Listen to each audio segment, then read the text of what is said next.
अस्सलाम वालेकुम नाज़रीन, आप देख रहे हैं प्रोग्राम 7 से 8। मैं हूं किरण नाज। वज़ीर आज़म इमरान खान ने बड़ा ऐलान कर दिया है। वो कह रहे हैं कि आज के बाद जिस किसी ने भी इस्लाम या नबी करीम सल्लल्लाहु अलैहि वसल्लम का नाम इस्तेमाल करते हुए किसी दूसरे इंसान पर जुल्म किया, उसे नहीं छोड़ेंगे। इमरान खान ने कहा, तौहीन रिसालत का जिस पर इल्ज़ाम लगता है उसका फैसला भी इल्ज़ाम लगाने वाले खुद ही कर लेते हैं। अगर कोई बच जाए तो कोई वकील उनकी वकालत को तैयार नहीं होता, यहाँ तक कि कोई जज ऐसा केस सुनने को तैयार नहीं होता। सियालकोट के सानहे में अपनी जान की परवाह न करते हुए श्रीलंकन शहरी को बचाने की कोशिश करने वाले मलिक अदनान को वज़ीर आज़म ने खिराजे तहसीन पेश किया है। वज़ीर आज़म ने बताया कि सियालकोट की ताजिर बिरादरी ने मकतूल श्रीलंकन मैनेजर के लवाहिकीन के लिए $1 लाख जमा किए हैं, जबकि उनकी तनख्वाह ताहयात अहले खाना को मिलती रहेगी। साथ ही आज वफाकुल मदारिस के सरबरा मुफ्ती तकी उस्मानी और पाकिस्तान के दीगर जय्यद उलमाए कराम ने इस्लामाबाद में श्रीलंकन हाई कमीशन जाकर मकतूल के अहले खाना के साथ मुलाकात की है, उनके साथ हमदर्दी की है और सियालकोट वाक़े को काबिल मज़म्मत करार दिया है। तमाम उलमाए कराम की जानिब से ये बात की जा रही है, तमाम मकातिब फ़िक्र के उलमाए कराम इस चीज़ की मज़म्मत कर रहे हैं। मुफ्ती तकी उस्मानी साहब जिनकी जानिब से जय्यद उलमा हैं, उनकी जानिब से ये बात की गई है, दादरसी का मुतालबा किया गया। और यहाँ पर नाज़रीन ये बात कहना ज़रूर बनती है कि जो सैकड़ों का मजमा था, जो नबी करीम का नारा वहाँ पर लगा रहा था, लेकिन नबी करीम की तालीमात का सही समत में असल मुजाहिरा जो कर रहा था वो मलिक अदनान था। शमसुल कमर साहब मेरे साथ मौजूद हैं, मलिक अदनान के भाई हैं। मैं शुक्रगुजार हूँ उनकी कि आज मेरे साथ प्रोग्राम में मौजूद हैं। बहुत बहुत शुक्रिया। आज आपके भाई मुल्क के सबसे बड़े ओहदेदार वज़ीर आज़म पाकिस्तान के साथ खड़े हुए, क्योंकि उन्होंने चंद रोज़ पहले हैवानों के दरमियान इंसानियत का साथ दिया है। कैसा महसूस हो रहा है आपको? हुकूमत जिस तरह उन्हें सराह रही है, सबसे पहले शम्स साहब क्या कहेंगे इस पर? हम वज़ीर आज़म पाकिस्तान इमरान खान साहब के शुक्रगुज़ार हैं कि उन्होंने जिस तरह से मेरे भाई अदनान मलिक की पजीराई की और उन्होंने उसके लिए एक तकरीब मुनक्कद करके उसको जो तरीफ़ी सनद दी है और उसने जो कारनामा किया वो वाकई अप्रीशिएबल था। और इतने सारे हजूम में उसने एक गैर मुल्की अपने मैनेजर को, अपने क्लीग को डिफेंड करके इस मुल्क का रियल फेस पेश किया है और इस इंसानियत का जो है ना चेहरा दिखाया है कि हम ऐसे लोग हैं, हम किसी के साथ जुल्म जबर करना नहीं पसंद करते, हम इंसानियत की कदर करते हैं और इंसानियत के साथ खड़े हैं। हमारा ये असली चेहरा यही है। बिल्कुल दुरुस्त कह रहे हैं आप, हम इंसानियत के साथ खड़े हैं, ये असल चेहरा है पाकिस्तान का, पाकिस्तान के लोगों का। शम्स साहब मुझे बताइए, वीडियोस यकीनन आप लोगों ने भी देखी होंगी, इतना बड़ा मजमा जहाँ तमाम लोग दरिंदगी पर उतरे हुए हैं, दरिंदे बने हुए हैं, वहाँ एक शख्स आपका भाई वो इंसानियत का मुजाहरा कर रहा है, हाथ जोड़ा है लोगों के सामने, उनको बचाने की कोशिश कर रहा है प्रियंका को। हालांकि खामोश भी रह सकते थे, वो एक साइट पर हो जाते, लेकिन रहमदिली का उन्होंने मुजाहरा किया। तो क्या वो माजी में भी इसी तरह से रहे हैं, ऐसे ही लोगों के दरमियान सुलह कराने की कोशिश करते रहे हैं? जी, उनका माज़ी भी बहुत ही शानदार है। वो हमेशा ही लोगों की खिदमत करना जो है ना वो पसंद करते हैं और जब से ये प्रोफेशनल लाइफ में दाखिल हुए हैं वो समझते हैं कि दुनिया के जो हमारे भाई हैं उनके मसले हल करने चाहिए। एज़ ए प्रोफेशनल भी वो अपने वर्कर्स के साथ उनका बहुत ही अच्छा सलूक था, अपने कुलीग्स के साथ उनका बहुत ही अच्छा पॉजिटिव रवैया होता है। जहाँ कहीं भी उनकी अदनान मलिक साहब की ज़रूरत पड़ी है वो हमेशा अपने कुलीग, अपने वर्कर के साथ खड़े रहे हैं। और ये क्योंकि गैर मुल्की था, हमारा मेहमान था और सबसे बढ़ के ये कि उन्होंने ये सोचा कि ये वहाँ से किसी दूसरे मुल्क से हमारे मुल्क में आए हुए हैं और इनको प्रोटेक्ट करना जो है वो हमारा अवलीन फ़र्ज़ है। इस इंसानियत के नाते से अदनान साहब ने जो वो कर सकते थे उन्होंने अपनी अटमोस्ट कोशिश की, बहुत ही कोशिश की कि उनकी जान बच जाए और वो जिस हद तक वो कर सकते थे अपनी पर्सनल इंटेग्रिटी में उन्होंने बहुत ही कोशिश की कि वो बच जाएं और खुदा न खास्ता ऐसा वो कर नहीं पाए क्योंकि वो अकेले थे और इस वजह से दूसरी तरफ हजूम ज़्यादा। लेकिन यकीनन अल्लाह रब्बुल जलाल की तरफ से उनको इसका रिवॉर्ड मिल रहा है कि उनको इतनी इज्जत मिल रही है। वाकई उन्होंने एक बड़ा काम किया है, बचाने की कोशिश की है, अपनी हद तक जो वो कर सकते थे उन्होंने किया है। सर यकीनन जो कुछ आज तकरीब मुनक्किद की गई, वज़ीर आज़म पाकिस्तान ने उनको खिराज तहसीन पेश किया, तमगा शुजात की बात की जो 23 मार्च को इनको मिलेगा। सर, इलाके में भी आप लोगों को इसी तरह का रिस्पांस मिल रहा है? आपके जो आसपास के लोग हैं, फैमिली मेम्बर्स हैं दीगर, वो भी इसी तरह से खुश हैं, वो भी सराह रहे हैं इस बात को कि बहुत अच्छा काम किया?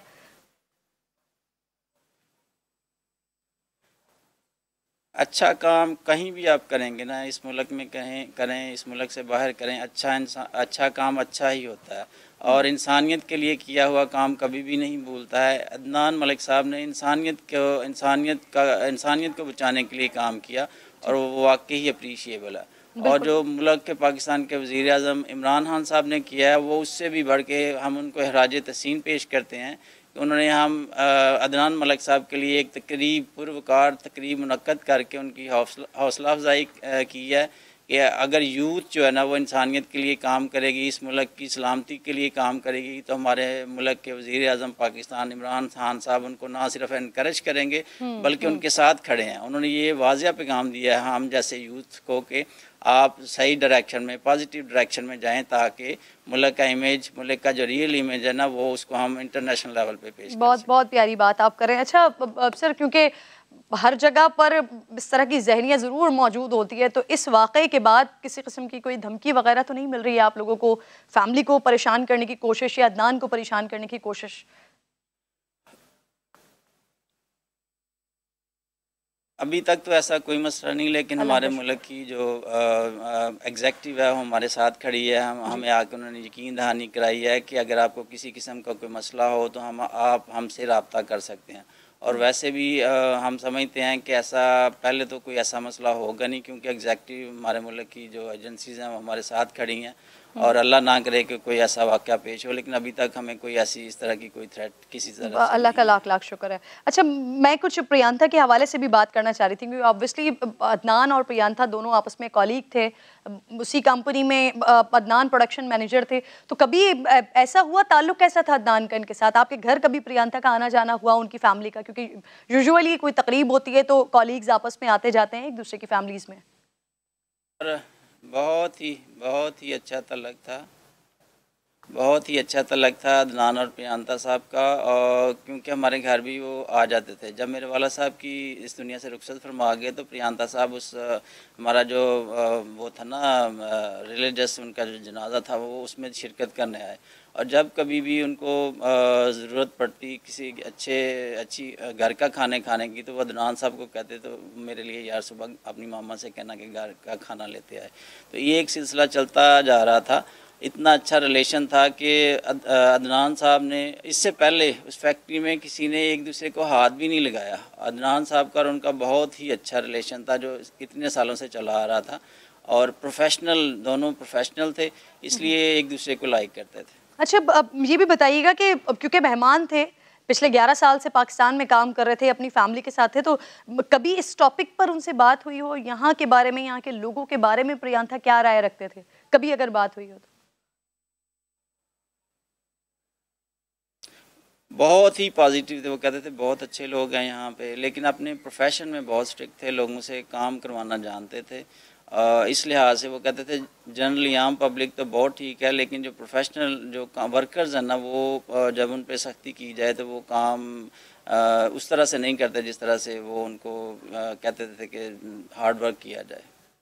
अच्छा, अब जिस तरह से प्रियंका का एक तरीक़ाकार था, उनके बारे में यही सुना कि वो अपने लोगों के साथ मतलब वक्त पर काम पूरा करवाना और वक्त पूरा करवाना, थोड़े से स्ट्रिक्ट थे इन मामलात में, तो इसी तरह का रवैया अदनान का भी होता था? और क्या कभी अदनान को इस तरह से तंग किया गया जैसे प्रियंका के साथ जो कुछ हुआ है?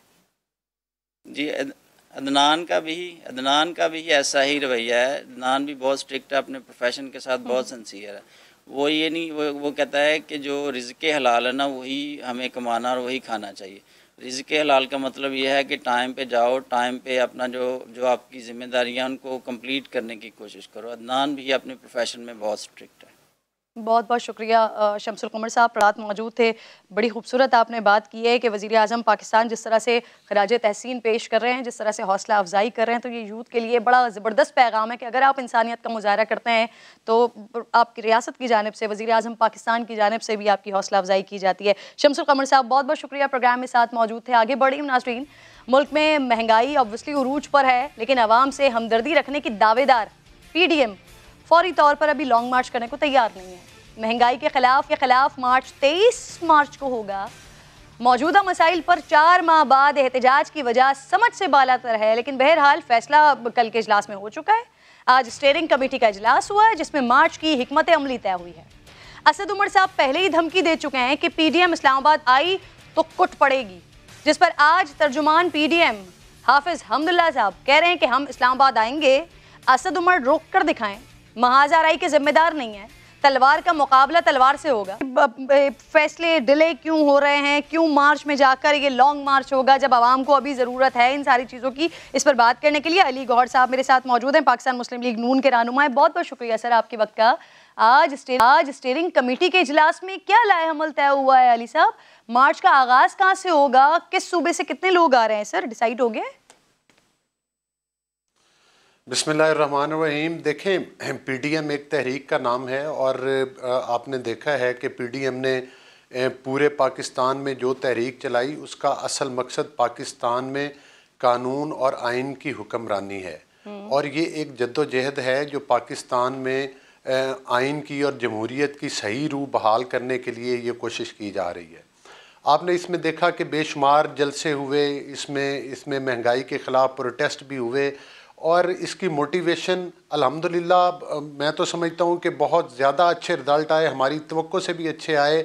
आपने देखा कि सियासत और जमहूरियत एक पुरअमन एहतजाज की ही दावत देती है और उसको हमने बिल्कुल जितने बड़े बड़े जलसे हुए, जिस तरह के प्रोटेस्ट हुए, आपने देखा कि किसी जगह पर भी कोई हंगामा आराई नहीं आई, बल्कि यूँ कह लें कि एक गमला तक भी आज तक नहीं टूटा।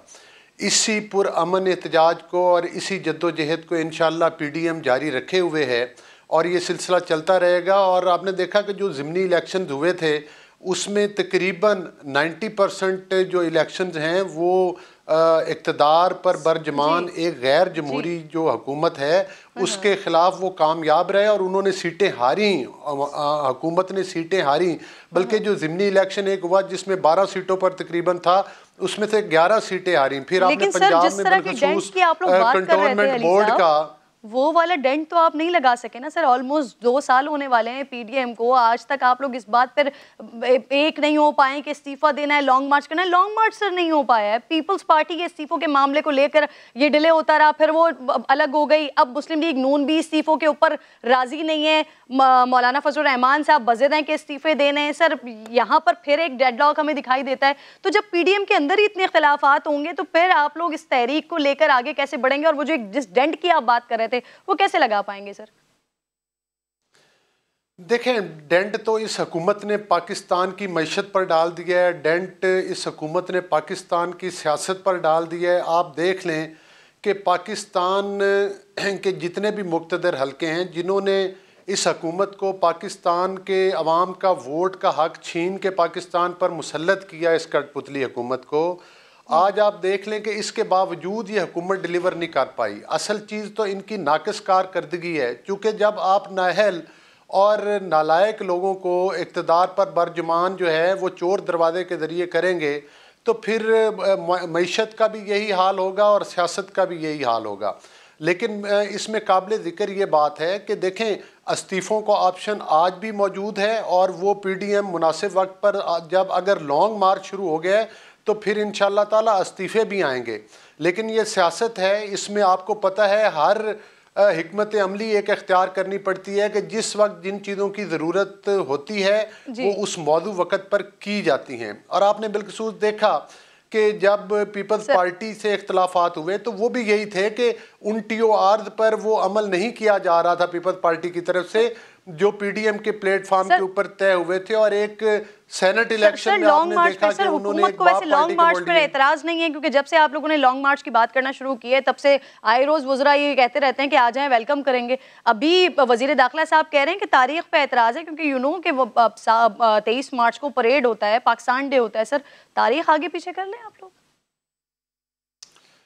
देखें, बात यह है तो हम भी पाकिस्तान की बका के लिए जद्दोजहद कर रहे हैं। ये तो अच्छी बात है कि 23 मार्च को एक लॉन्ग मार्च होगा जो पाकिस्तान में एक नई तारीख रकम करेगा। सर फिर रास्ते बंद होंगे, सिक्योरिटी सख्त होती है। सर फिर आप लोग कहेंगे कि रास्ते बंद कर दिए हुकूमत ने।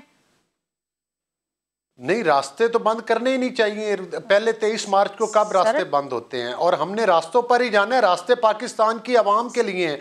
जब इमरान नियाज़ी साहब कंटेनर पर थे तो उस वक्त की आप इनके वीडियो क्लिप सुनाए ना कि ये अवामी प्रोटेस्ट के बारे में क्या बयानात दिए करते थे। आज इनके बयानात क्यों बदल गए हैं? और अभी आप, मैं प्रोग्राम में आपके सुन रहा था, आप वो उमर असलम साहब का बयान गलत बता कहा रही थी। करते थे ना, तो अगर वो कल गलत थे तो फिर आज आप लोग कैसे सही कर रहे हैं सर? देखें, पुरअमन एहतजाज तो हमने उस वक्त भी कहा था, लेकिन इन्होंने जो एहतजाज किया था वो पुरअमन नहीं किया था, पुरतशद्दुद किया था। 23 मार्च उस एहतजाज में इन्होंने पता है बड़ा दिन होता है, परेड होती है, सिक्योरिटी की वजह से रास्ते बंद होते हैं। अगर खुदा न खास्ता ये सारी सिचुएशन होती है, लोग अंदर घुसने की कोशिश करते हैं, जाने की कोशिश करते हैं, कोई मारधाड़ होती है, तो पाकिस्तान के इमेज का सोचें ना। देखें, हम तो इस चीज़ की गारंटी कर रहे हैं कि ये पुरअमन होगा और इसमें कोई मारधाड़ नहीं होगी। और अगर हुकूमत ने कोई होछे हथकंडे आजमाए तो इंशाल्लाह ईंट का जवाब पत्थर से दिया जाएगा। और आपको वो टाइम याद होना चाहिए जब असम्बलियों के जंगले तोड़े गए थे, जब सुप्रीम कोर्ट ऑफ पाकिस्तान की दीवारों के साथ कब्रें खोदी गई थी, जब PTV पर हमला किया गया था। वजह क्या है अली साहब इस डेट की? देखें, 23 मार्च जो है वो हमारे पाकिस्तान की जो मतलब है कि वजूद में आने का और पाकिस्तान के मतलब के लिए इंतहाई अहमियत का हामिल दिन है। हम 72 साल से कई मार्शल लॉ देख रहे चुके हैं, कई कठपुतली हुकूमतें हम भुगत चुके हैं, और इन्हीं कठपुतली हुकूमतों की वजह से आज पाकिस्तान तरक्की की बजाय तनज़्ज़ुली की उस जगह पर पहुंच चुका है जो पाकिस्तान की तारीख में कभी की उस जगह पर नहीं पहुंचा। तो इस 23 मार्च की तो बहुत अहमियत है। ये जो हमारी आइन की जो बका की जंग है, जो हमारी जद्दोजहद है आइन की बहाली के लिए, जो जमहूरियत की असल रूह की बहाली के लिए जद्दोजहद है, उससे 23 मार्च से ज़्यादा और मौजूद दिन क्या हो सकता है कि पाकिस्तान में वो क्या पाकिस्तान मार्शल लॉज लगाने के लिए बनाया गया था? क्या पाकिस्तान कठपुतली हुकूमतें मार्ज़े वजूद में लाने के लिए बनाया गया था? क्या पाकिस्तान मुझे ये बताइए, चीनी चोरी और आटा चोरी करने वाली हुकूमतों को मुसल्लत करने के लिए बनाया सर, गया मुल्क था? में तारीखी महंगाई है इस वक्त, आप खुद इस बात का तस्करा करें। बदतरीन माशी हालात के बावजूद PDM फौरी कोई इकदाम नहीं करना चाहती है। सर, आप लोग भी जिस पे हम बात करें, मजीद 4 महीने का इंतजार करेंगे फिर मार्च होगा। आप NRO की बात करते थे, ये तो सर PDM खुद हुकूमत को NRO दे रही है ना अली साहब। इससे पहले आप देखें कि एक बाकायदा शेड्यूल आएगा। लॉन्ग मार्च की डेट हमने 23 दी है, लेकिन उससे पहले के तमाम जो प्रोग्राम्स हैं वो PDM के जारी हो जाएंगे, और वो मतलब है कि अपनी भरपूर तैयारी के साथ वो होंगे, जिसमें प्रोटेस्ट भी होंगे, जिसमें महंगाई के खिलाफ एहतजाज भी होंगे। और फाइनली आवाम को जो है वो देखें, आवाम को जो है वो मोबिलाइज करने के बाद एक भरपूर लॉन्ग, जिसमें पूरे पाकिस्तान की आवाम जो है वो ये सारे शेड्यूल, ये सारे जलसे तो हम पिछले 2 साल से ही देख रहे हैं ना। पीपल्स पार्टी को वापस लाने की मुस्लिम लीग नून के लोग बात कर रहे हैं, आप लोग बात कर रहे हैं, लेकिन पहले बिलावल साहब ने उनको कहा और फिर उसके बाद कल जरदारी साहब ने भी उनको कह दिया, मुल्क दुश्मन कह दिया मियां साहब को। सर जी, जाहिर है हम तमाम वो पॉलिटिकल पार्टीज हैं जो एक दूसरे के मुकाबले में इलेक्शन कॉन्टेस्ट करके आते हैं, और हम पीपल्स पार्टी की परेशानी को भी समझते हैं। अगरचे वो अपोजिशन के प्लेटफॉर्म पर तो हमारे साथ हैं, उन्होंने हमेशा हमारे फैसलों की तायीद की, और आपने देखा है कि इस बात पर तो पीपल्स पार्टी भी मुत्तफिक है कि जो 2018 का इलेक्शन है वो पाकिस्तान का धांधली ज़दा इलेक्शन है, पाकिस्तान की तारीख का सबसे बड़ा धांधली ज़दा इलेक्शन। परेशानी है सर, किस परेशानी का जिक्र कर रहे हैं आप? देखिए, परेशानी यही है कि जाहिर है कि उनकी अवाम में रूट्स वीक हुई हैं। वो पंजाब में एक वक्त सर 133 में क्या हुआ है सर? आपने सर 133 में तो आप लोगों के लिए अपसेट किया उन्होंने? नहीं, कोई अपसेट हमारे लिए नहीं किया। आप देखें कि वहां से PTI अपनी शिकस्त फाश से बचने के लिए टेक्निकल ग्राउंड्स पर भाग गई, और जितना ऑपोजिशन का कोई वोट बैंक था और जिस तरह से जो वोट खरीदा गया था वो सब इकट्ठा 5 गुना ज्यादा पाकिस्तान पीपल्स पार्टी को वोट मिला है सर। 5500 वोट से कहां पर पहुंच गए पाकिस्तान पीपल्स पार्टी? सर आप देखें कि जिस एवरेज से हमने वो सीट जीती, जनरल इलेक्शन में भी कास्टिंग वोट्स की हमारी वही लीड रही जो कास्टिंग वोट की एवरेज होती है। और दूसरी बात ये है कि बाई इलेक्शन में वैसे भी आपको पता है कि वोट जो है वो कम होता है, उसका टर्नआउट कम होता है। पीपल्स पार्टी को लेकिन आप समझते हैं ये परेशानी है सर कि उनकी रूट्स कमजोर हो रही है पंजाब में, आप ये समझते हैं इस वजह से ऐसे बयान दागे जा रहे हैं? हो चुकी हैं कमजोर। सर वो तो तनकीद फिर PTI पर भी हो सकती है ना? नहीं, PTI तो इस वक्त मैदान से ही भाग गई, वो तनकीद तो हम कर रहे हैं। जाहिर है आपने देखा है कि पिछले जो इलेक्शन हुए उसमें और उससे पिछले भी जो इलेक्शन हुए तो पंजाब में आप पीपल्स पार्टी कार जाहिर है जब हम उनके मुकाबले में कामयाब होंगे, पंजाब की भी जो पॉपुलर तरीन पार्टी है वो यानी आप ये कह रहे हैं कि अभी आवाम के सामने पाकिस्तान पीपल्स पार्टी और मुस्लिम लीग नून सर एक दूसरे को बुरा कह रहे हैं, लेकिन पीछे अभी भी भाई भाई हैं सर, ये कह रहे हैं आप? नहीं, ऑपोजिशन के प्लेटफॉर्म पर हमारा असूली मौक़िफ़ है। तमाम पॉलिटिकल पार्टीज ये समझते हैं कि ये हुकूमत एक धांधली के ज़रिए आई है, ये हुकूमत पाकिस्तान की नुमाइंदा हुकूमत नहीं है और इस हुकूमत को घर भेजना ज़रूरी है। और पाकिस्तान में वो चोर दरवाजे जिनके ज़रिए वोट चोरी किया जाता है, यानी सर ऑपोजिशन के प्लेटफॉर्म पर नवाज शरीफ साहब न मुल्क दुश्मन है, न चोर हैं, न सर्टिफाइड चोर हैं, लेकिन जलसे जुलूस में वो सर्टिफाइड चोर भी हैं, वो मुल्क दुश्मन भी हैं। बहुत बहुत शुक्रिया, प्रोग्राम में आप साथ मौजूद थे। क्विकली नाज़रीन आगे बढ़ रही हूँ, हलफनामा इस पर फिर आज हियरिंग हुई है, इस पर बात कर लेते हैं।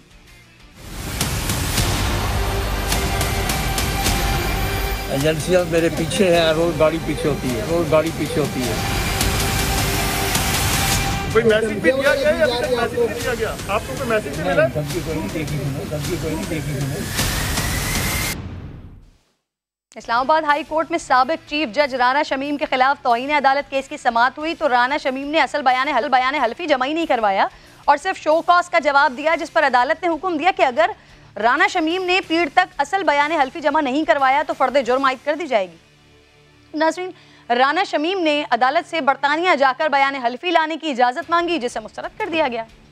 चीफ जस्टिस अतर मिनुल्लाह ने कहा कि राना शमीम को नेक नियति भी साबित करनी है कि 3 साल बाद बयान हल्फी क्यों दिया। चीफ जस्टिस ने रिमार्क्स दिए कि वो इस केस को महज तौहीन अदालत की कार्रवाई नहीं समझते, इस बात से भी गर्ज नहीं कि साबिक चीफ जस्टिस पाकिस्तान के खिलाफ क्या कहा गया। इल्जामात इस्लामाबाद हाई कोर्ट के जजेस पर लगाए गए हैं। चीफ जस्टिस ने कहा उन्हें मुकम्मल एतमाद है कि जजेस पर कोई दबाव नहीं डाल सकता। राना शमीम ने शो कॉज के जवाब में कहा जो कुछ हल्फिया कहा उन पर साकिब निसार का सामना करने को तैयार हूँ। जवाब में लिखा साकिब निसार से गुफ्तगू गिलगित में हुई जो पाकिस्तान की हुदूद से बाहर है। जो कुछ हुआ इस पर अफसोस का इजहार करने में कोई हिचकिचाहट नहीं है। बयान हल्फी पब्लिक नहीं किया, तौहीन अदालत की कार्रवाई नहीं हो सकती। मेरे खिलाफ तौहीन अदालत का शो कॉज नोटिस वापस लिया जाए। बयान हल्फी का मकसद अदलिया को मुतनाज़ बनाना नहीं था। मीडिया से बात करते हुए राना शमीम ने मजीद पर इल्ज़ाम लगाया कि एजेंसियां उन्हें हरासा कर रही हैं, एक गाड़ी रोज उनका पीछा करती है, लेकिन धमकी उन्हें किसी ने नहीं दी। दूसरी तरफ राना शमीम का नाम ECL में डालने की दरखास्त पर एडवोकेट जनरल इस्लामाबाद ने चीफ कमिश्नर को खत लिख दिया। एडवोकेट जनरल नियाजुल्लाह नियाजी ने कहा राना शमीम तौहीन अदालत केस का सामना कर रहे हैं। राना शमीम के बैरून मुल्क जाने से केस पर संगीन असरात होंगे। नाम ECL में डालने की फौरी कार्रवाई शुरू की जाए।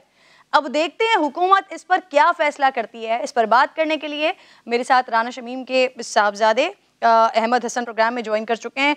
बहुत शुक्रिया आपका सर। ये राना शमीम साहब ने अपना असल बयान हल्फी क्यों अदालत में जमा नहीं करवाया? मुझे जो पता चला जी, आपके सबसे पहले मैं बता दूं, मैं अभी उधर पाकिस्तान में नहीं हूँ, इसलिए मुझे नहीं पता कि डॉक्यूमेंट साथ नेक्स्ट किए गए। उन्होंने कहा ओरिजिनल जमा दिखाएं कोर्ट में। वो तो बयान हल्फी उन्होंने एंडोर्स कर दिया, वो तो न्यूज भी चल गई है कि जिन्होंने एंडोर्स कर दिया कि ये वही बयान हल्फी।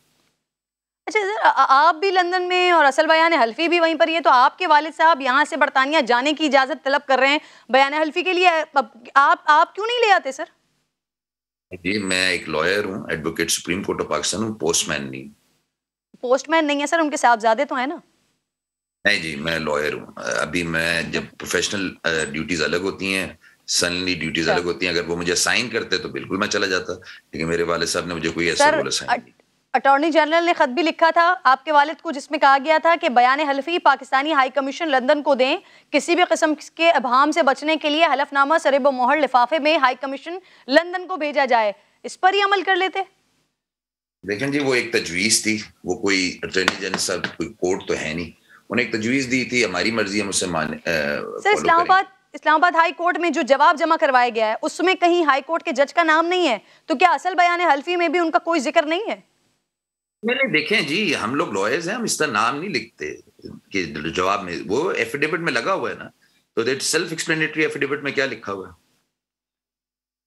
सर राना साहब ने भी तस्लीम कर लिया है कि बयान हल्फी का मतन सही है, लेकिन उन्होंने ये छापने के लिए किसी को नहीं दिया। तो फिर सवाल ये है कि कैसे वो एक सहाफ़ी के पास आया और उसके पूछने पर राणा साहब ने तस्दीक भी कर दी और छप भी गया, फिर ये कैसे हो गया? आप किरण मुझे अपनी सोर्सेज बताएंगी कि आपको मेरा नंबर कहां से मिला था? नहीं बताएंगी ना, तो फिर उनकी भी सोर्सेज होंगी, वो उनसे पूछें अब्बासी साहब से कहां से उन्होंने, उनकी कौन सी सोर्स थी, लेकिन वो आपको बताएंगे नहीं। सर आपने पहले भी कहा था सर, मेरे प्रोग्राम्स में आप कह चुके हैं, हो सकता है बयान अल्फी नोटरी पब्लिक से ही लीक हुआ हो, तो क्या आपने या वालिद साहब ने आपके ये जानने की कोशिश की कि अगर ऐसा हुआ है तो कैसे हो गया? कोई कानूनी रास्ता नहीं इख्तियार किया इसके लिए आपने? जी, ये मेरे वालिद साहब ने मुझे बताया था कि मैंने कहीं फाइल नहीं किया। There is a presumption, possibility कि वहां से कहीं से लीक हुआ, पॉसिबिलिटी। अभी हमारे पास कोई ठोस सबूत नहीं है, ये इंग्लैंड है, कोई मजाक नहीं। इधर आपने गलत लीगल नोटिस सर्व कर दिया तो डेफेमेशन की कॉस्ट इतनी हैवी लगेगी कि मैं रोड पे आ जाऊंगा, जो कॉस्ट मुझे पे करनी पड़ेगी अगर मैं प्रूव ना कर सका। सर राणा शमीम का नाम ईसीएल में डालने के लिए एडवोकेट जनरल इस्लामाबाद ने चीफ कमिश्नर को खत लिख दिया है। वो हो सकता है हुकूमत उनका नाम ईसीएल में डाल दे, तो फिर इसके खिलाफ अदालत में जाएंगे या मुल्क में रहकर इस केस का सामना करेंगे? सर देखें जी, अगर उन्हें मुल्क से बाहर जाना हुआ तो कोई कोर्ट नहीं रोक सकती, इस पर बड़े केस लॉ है। कोर्ट ईसीएल से पूछती कि क्यों, अगर वो कोर्ट में खुद हाजिर हो रहे हैं तो उनकी प्रेजेंस इज रिक्वायर्ड। तो ये ईसीएल पर डालना तो एवं स्टेट का आप देख लें कि मुझे तो समझ नहीं आ रही कि स्टेट इस केस में इतनी इन्वॉल्व क्यों है, क्यों इतनी पर्सनल हुई है, क्या इनको डर है, क्या खौफ है जो इनकी चीखें निकल रही हैं, क्या वो कोर्ट में पेयर नहीं हो रहे, क्यों नाम डालना है उनका ईसीएल में? ईसीएल में तो नाम उनका डाला जाता है जो कोर्ट से भागते हैं, वो तो कोर्ट में आज भी अपीयर हुए हैं। करने जो करना है जी, आप उसको चैलेंज कर देंगे कोर्ट में इंशाल्लाह। राणा शमीम के साहबजादे अहमद हसन राणा प्रोग्राम में मेरे साथ मौजूद थे, बहुत शुक्रिया आपका। एक छोटा सा ब्रेक ले रही हूँ, ब्रेक के बाद वापस आते हैं।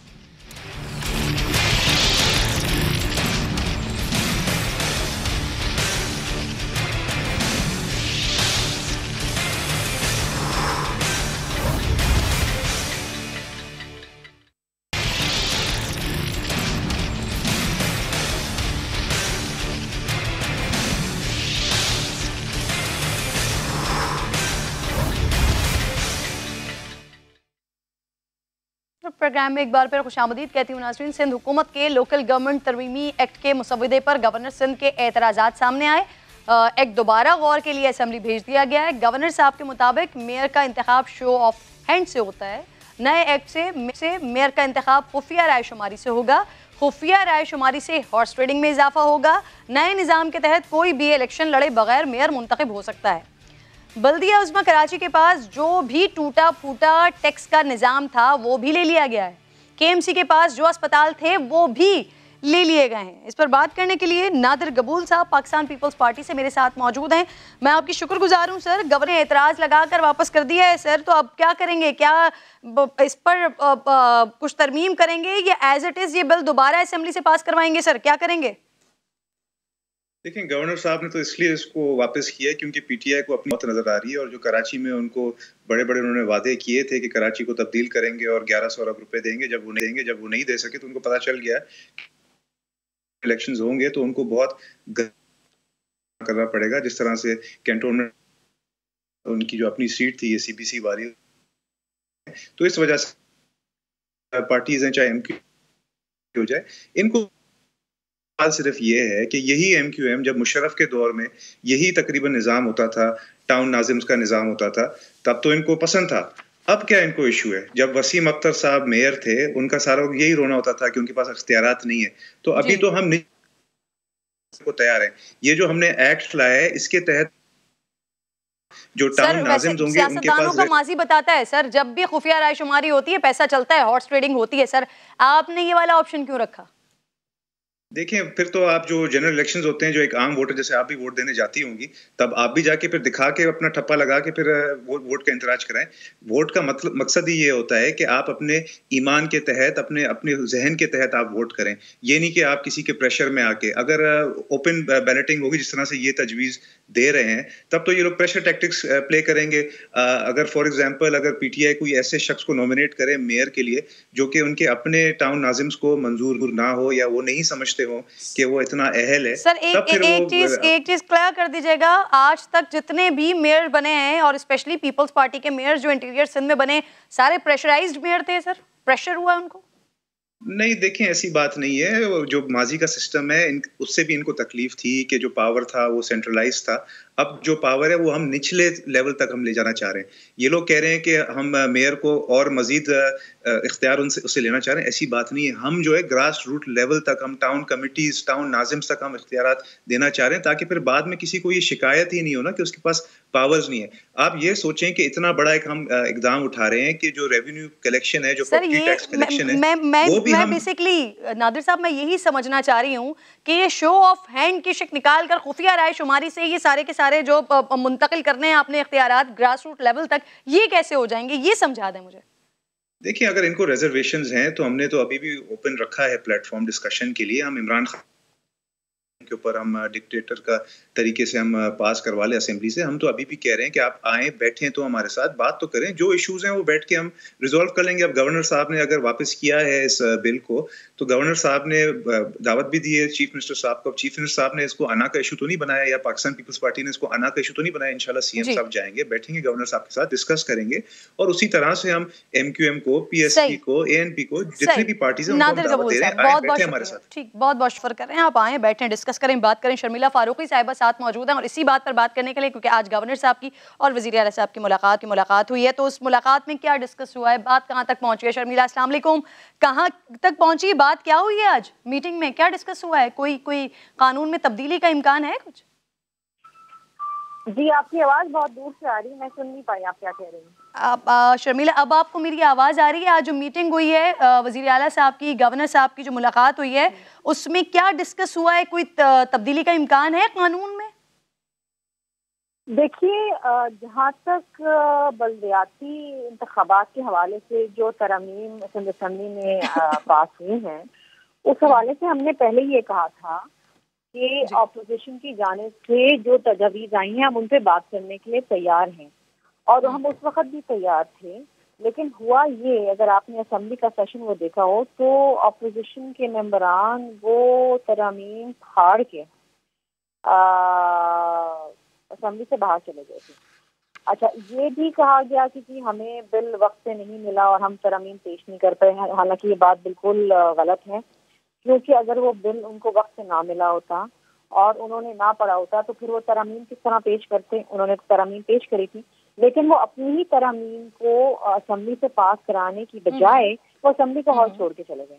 बहरहाल, क्योंकि पीपल्स पार्टी एक बड़ी इंक्लूसिव जमात है और हम चाहते हैं कि हम सबको साथ लेके चलें, हमने उस वक्त भी ये कहा था कि we are still open to discussion, और उनकी जो चंद तजवीज़ हैं अगर वो चाहते हैं तो हम उसको बैठ के डिस्कस करते हैं, हम उनको इंक्लूड कर लेते हैं। अच्छा, आज जो मुलाकात वज़ीर आला साहब की हुई है, गवर्नर साहब की, इसी सिलसिले में हुई है कि देखिए, हम चाहते हैं कि कंसेंसस के साथ कानून आए, और क्योंकि गवर्नर साहब उस कानून को असेंट नहीं दे रहे हैं, और जाहिर बात है उन्होंने कुछ अपनी तजवीज़ भी दी होंगी, कुछ अपने, जब भी कोई कानून असेंबली पास करती है और गवर्नर उसके ऊपर अपनी कंसेंट नहीं देता, तो फिर लिख के भेजता है कि आया ये इशू है इस बिल के अंदर और यहाँ पर तरमीम होनी चाहिए। तो इस हवाले से गुफ्तगू हुई होगी। उम्मीद यही है कि आइंदा आने वाले दिनों अच्छा, तो शर्मिला बड़ी आप बात बड़ी पॉजिटिव कर रही हैं, तो मैं इसीलिए आपसे ये जानना चाह रही हूँ कि अब जब एतराज़ लगा के गवर्नर साहब ने भेज दिया है, तो जो खुफिया राय शुमारी जैसी तरमीम है, इस पर तरमीम ये हो सकती है, इस पर चेंजेस हो सकती हैं, या फिर अगेन आप लोग कोशिश करेंगे कि इसी बिल को पास करवाया जाए असेंबली से? देखिए, मैं एक इंडिविजुअल पार्टी की एक मेंबर इस वक्त ये इस पर कोई हतमी जवाब इसके नहीं दे सकती, क्योंकि जाहिर बात है इसके ऊपर अपोजिशन के साथ बैठ के बातचीत होगी, डिस्कशन होगा, बाकी हमारे मेंबरान भी बैठेंगे, इसके ऊपर डिस्कशन होगा। लेकिन चूंकि असेंबली का सेशन अब जुमे को बुलाया गया है, ठीक है, तो जाहिर बात है कि मेरी इसके अंदर वो बिल लाया जाए, वो तरमीम लाई जाए और उसके ऊपर वहाँ पर डिस्कशन हो, वोटिंग की जाए उन तरमीम के ऊपर, और अगर वोटिंग के अंदर नंबर्स आ जाते हैं तो तरमीम भी पास हो सकती है। देखिए, इसमें कोई हार्ड एंड फास्ट रूल नहीं है ये। अच्छा, अब शर्मिला, MQM वो इस वक्त बड़ी मुतारिक हुई भी है इस मामले पर, रोजाना की बुनियाद पर कह लीजिए एहतजाज कर रही है, रोजाना की बुनियाद पर कहीं ना कहीं वो बात कर रही है। आमिर खान साहब का एक स्टेटमेंट आपको सुनवाना चाह रही हूँ, फिर आपका कमेंट लूंगी इस पर, सुनिए जरा। ये वो सिंध हुकूमत है जिसके बानी ने सिंध को तकसीम करने की साजिश रचाई थी, और कोटे की बुनियाद पर सिंध को शहरी और दही में पीपुल्स पार्टी के हुक्मरानों ने तकसीम किया था, हमने नहीं किया था। और आप जो ये समझ रहे हैं कि आप ये कानून साजी कर कर इस पूरे सूबे पर काबिज हो जाओगे, तो ये आपकी भूल है। शर्मिला जवाब दीजिए, सूबे पे कब्जे के लिए ये कोशिश हो रही है जो लोग आप लोग कर रहे हैं, ऐसा कह रही है एमकेएम? पता है किरण, अब हम तो समझ गए हैं कि एमकेएम की सियासत क्या है। ये जो है ना, ये सियासत खेलते हैं, आप भी समझ जाएं। इन्होंने नस्ला टावर के ऊपर इतनी सियासत की, इतना इन्होंने इतने वो मगरमच्छ के आंसू बहाए जैसे कि इनके दिल से दर्द निकल रहा हो। लेकिन सारा करता धरता ये इनके मुस्तफा कमाल थे, जिन्होंने सारी इजाजतें दी, जिन्होंने सारा कब्जा कराया, जिन्होंने तजावुजात कराए, जिसकी वजह से बेचारा नस्ला टावर टूट गया और लोग वहाँ दरबदर हो गए। ये जब देखे ना, लोगों को फैक्ट्स और फिगर्स नहीं पता होते। आप तारीखों में जाएं, फैक्ट्स और फिगर्स लोगों के सामने रखिए तो पता चलेगा ये कितना झूठ बोलते हैं। आपको याद होगा वो जमाना जब किस तरीके से ईजादारी दिखाते थे कराची के ऊपर, किस तरीके से कराची बंद करते थे। आज ये सारे दूध के नहाए, दूध के पले बन रहे हैं। ऐसा लग रहा है कि वो स्नो वाइट से ड्राई शर्मिला अगेन ना फिर बात वहीं पर घूम के आ जाती है। आप कह रही हैं कि हम भी समझ जाएं इनकी सियासत का तरीक़ाकार, लेकिन 14 साल से तो आप लोगों की भी हुकूमत है ना। आपने कब्जा करने वालों को क्यों नहीं पकड़ा? ये चाइना कटिंग करने वालों को क्यों नहीं पकड़ा? आप लोग भी तो 9-0 पर जाते रहे। मैं बताती हूँ, हमने कब्जा करने वालों को भी पकड़ा, जो जमीनों पे कब्जा हुआ था पार्क के ऊपर जहाँ पर शादी हॉल्स बने थे उनको भी तोड़ा। बहुत सारे काम हुए हैं, किया है काम, अदालत के हुक्म पर होने हैं, जिसके भी हुक्म पर, लेकिन हुआ जरूर। देखिए, हर चीज के पीछे आपको कानून साजी करने की जरूरत है। देखिए, उन लोगों का तो बेचारों का कोई कसूर नहीं ना, जिनको जाली एनओसी दिखा के आपने उनके पैसे लेके उनको घर बेच दिए, लेकिन दरअसल आपने वो तमाम तजावुज की हुई जमीनों के ऊपर मकान बनाए, बिल्डिंगें खड़ी करी, अपार्टमेंट बेचे। उन बेचारों को तो कुछ नहीं है ना। तो जब भी आप कोई एक्शन लेते हैं उसका एक रिएक्शन होता है। आपने उन लोगों को भी तो मुतबादिल जगह देनी है ना, उन लोगों को भी तो कॉम्पनसेट करना है। किसने करना है? सिंध हुकूमत नहीं तो करना है, और सिंध हुकूमत कर रही है, और तो कोई नहीं आके कर रहा बाहर से। ये अपनी जेब से तो एमजीएम वाले पैसे नहीं दे रहे ना उनको, ये घर तो नहीं बना के दे रहे, देखिए तो सिंध हुकूमत ही। तो देखिए, बात ये हर चीज के ऊपर सियासत करने को हो जाते हैं। आपको पता है, जब ये मुशर्रफ के साथ ये कैसा बल्दियाती निजाम लेकर आए थे, एक पैरेलल गवर्नमेंट बन गई थी प्रोविंशियल गवर्नमेंट के साथ, ये हर चीज के ऊपर काबिज थे, वन मैन शो चल रहा था। इस तरह नहीं होता। बल्दियाती इंतखाबात और बल्दियाती निजाम का मतलब शर्मिला ये गुज्जर नाला, महमूदाबाद नाला, इसके कितने मुतासरीन को आप लोगों ने कंपनसेट किया है? ये रेलवे के मुतासरीन बेचारे पिछले 2 साल से बैठे हुए हैं, उनमें से कितनों को आप लोगों ने कंपनसेट किया है? गुज्जर आप दूसरे टॉपिक पे चली गई, बल्दियाती निजाम छोड़ के आप दूसरे टॉपिक पे चली गई। आप कब्जा माफिया की बात कर रही थी, तो इस वजह से फिर मैं ये पूछ रही हूँ आपसे। नहीं देखें, आपको तो नासिर शाह साहब को लेना चाहिए था मेरी बजाय। वो आपको नहीं, आप बात कर रही थी ना कब्जा माफिया पर, गैर कानूनी तामीरात के हवाले से, तो मैं उसी चीज को आगे बढ़ा रही हूँ। जो आपने सिंध हुकूमत के मुतबादिल की बात की, तो मैं अपनी नॉलेज में इजाफा कर रही हूँ कि कहाँ पर आपने मुतबादिल फराहम किए हैं लोगों को। मैं बताती हूँ ना, मुझे जवाब तो देने दें।